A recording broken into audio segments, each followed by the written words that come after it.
pitié. À Roger des Varennes, le glaive avait fermé les dents chastes et sereins. Sur le globe désert pesait un ciel d'airain, et nos premiers parents marchaient à l'aventure, errant comme brebis en quête de pâture, à travers les sommets, les plaines, les vallons, sans trêve, sans sommeil, sans abri, sans jalons, perdus dans l'infini des mornes solitudes. Côte à côte, ils allaient, rompus de lassitude, des tisons des remords incessamment brûlés, muets, craintifs, tremblants, furtifs, échevelés. Sous le firmament lourd, tout leur était hostile. La pierre déchirait leurs pieds nus, le reptile, l'insecte, le buisson, les piquets de leurs dards. Dans les antres lions, tigres et léopards, qui, la veille, autour d'eux se jouaient sous l'ombrage, du lointain leur jetaient d'horribles cris de rage. Oh, l'indicible horreur du premier châtiment. Par moments, sur les deux bannis plus âprement, s'acharnait la nature inclémente et jalouse.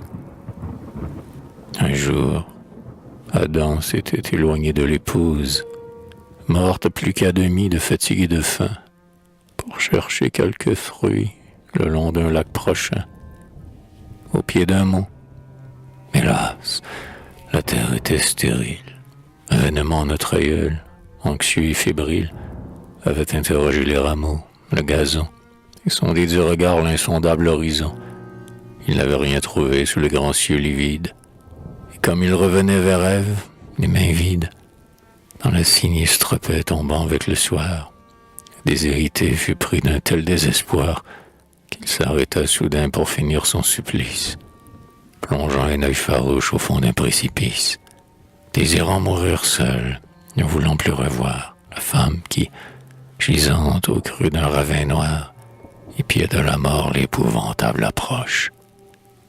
L'homme s'était assis sur un quartier de roche, éboulé sous ses yeux de la cime du mont, et songeait, par instant, à s'y briser le front, lorsque, dans sa stupeur et sa douleur poignante, il sentit, sans rien voir, sa main frissonnante, que sur son genou maigre il venait de poser quelque chose de frais et doux comme un baiser. La pitié, qui devait naître de la souffrance, l'avait de loin suivi dans le désert immense. Et, le voyant assis, seul, hagard, aux abois, dans l'ombre un chien était venu lécher ses doigts.